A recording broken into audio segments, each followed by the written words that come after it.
While America slapped a crushing 100.25% tariff on Chinese electric vehicles to protect our auto workers, there's a legal loophole so massive that Chinese manufacturers could flood our market with $12,000 electric cars tomorrow, and there's absolutely nothing those tariffs could do to stop them. This isn't about some distant trade war theory. This is about a backdoor written into our own trade agreement that could eliminate hundreds of thousands of American jobs, and the clock is ticking toward 2026 when we might lose our last chance to close it. The math is terrifying when you see it clearly. American electric vehicles cost an average of $55,000. Chinese EVs can sell for as little as $12,000. That's not just competition, that's an extinction-level price gap that could wipe out the entire foundation of American automotive manufacturing. But here's what makes this story truly alarming. While everyone was focused on those massive tariffs President Biden imposed on direct Chinese imports, a pathway remains wide open that could make every single one of those protective measures completely irrelevant. The weapon isn't some sophisticated hacking operation or industrial espionage. It's buried in the fine print of the United States-Mexico-Canada Agreement, the very trade deal that was supposed to strengthen North American manufacturing. Under the USMCA's Rules of Origin provisions, any vehicle assembled in Mexico with at least 75% North American content can enter the United States at just a 2.5% tariff rate. Think about that for a moment. Chinese manufacturers could establish shop bypass the 102.5% penalty rate designed to keep them out of our market. This isn't theoretical speculation. BYD, the world's largest electric vehicle manufacturer, had concrete plans to build a Mexican facility with 150,000 vehicle annual capacity and 10,000 jobs. They were actively scouting locations in Durango, Jalisco, and Nuevo León. While those specific plans have been canceled due to geopolitical tensions, the fundamental loophole remains completely unchanged. The economic incentive structure that made Mexico attractive to BYD still exists, and it's powerful enough to reshape the entire North American automotive landscape. Consider what's already happening in Mexico's car market. In just 5 years, Chinese automotive brands went from virtually zero presence to capturing 9% of all new car sales in 2023. China became Mexico's leading car supplier last year, exporting $4.6 billion worth of vehicles to the country. This dramatic market penetration demonstrates exactly how quickly Chinese manufacturers can establish dominance when they commit resources to a specific region. The employment implications for American workers are staggering. The U.S. auto sector directly employs 1.3 million people and supports an additional 4.5% of all American jobs when you include the vast network of suppliers, dealers, and related industries.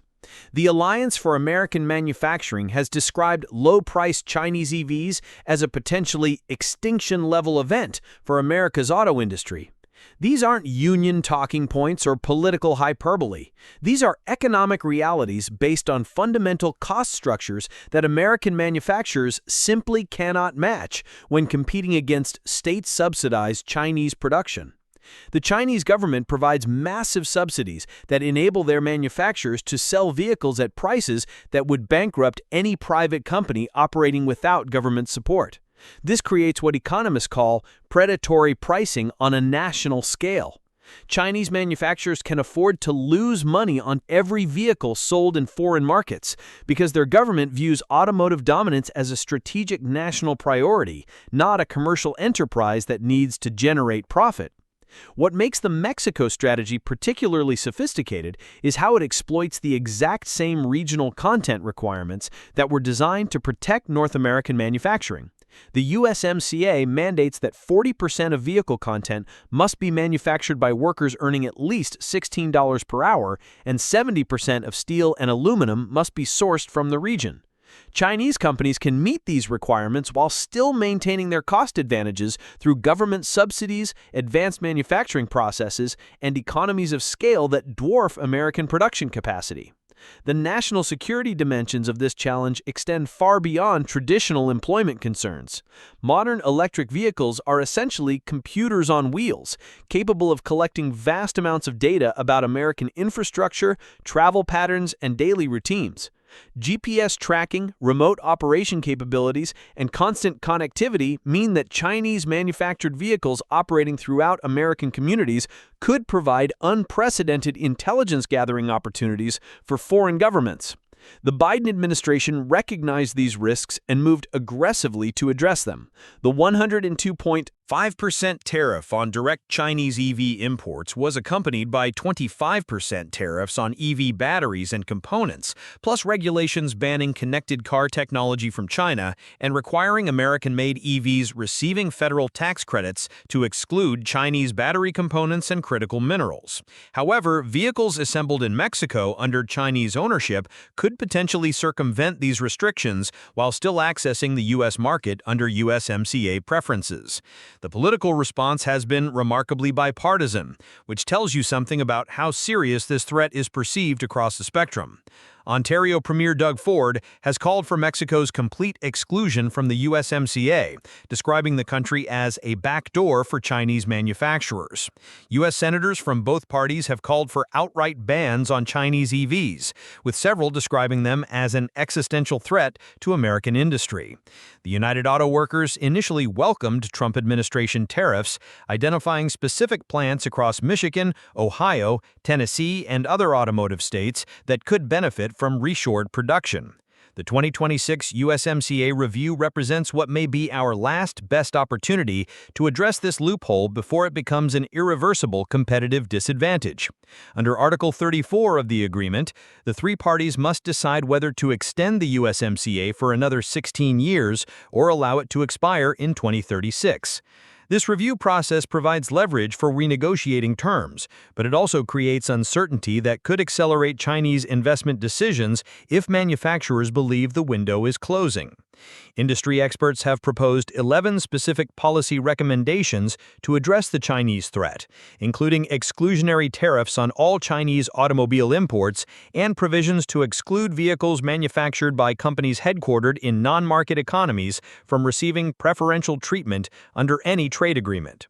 However, implementing such measures requires careful coordination with Mexico and Canada, both of whom have their own economic interests in attracting foreign automotive investment. Mexico finds itself in a particularly challenging position, trying to balance its desire to attract foreign investment with pressure from its largest trading partner to restrict Chinese involvement in its automotive sector.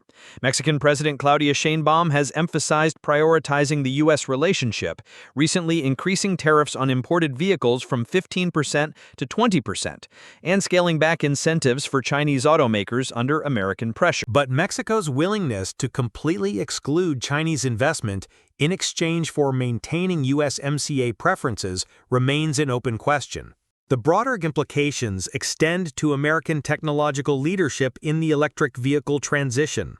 The United States has invested hundreds of billions of dollars in EV infrastructure, battery manufacturing, and automotive retooling through legislation like the Inflation Reduction Act and Infrastructure Investment and Jobs Act. If Chinese manufacturers can access the American market at preferential rates, while American companies face the full burden of domestic labor costs and environmental regulations, those investments could prove economically unviable. Current market dynamics suggest that time is not on America's side. Chinese EV manufacturers are rapidly expanding global production capacity and establishing manufacturing footprints in multiple regions. While BYD's Mexico plans have been postponed, the company remains interested in expanding in the Americas and continues evaluating market opportunities. Other Chinese manufacturers maintain active sales operations in Mexico, and the underlying economic incentives for accessing the U.S. market through Mexican assembly remain powerful.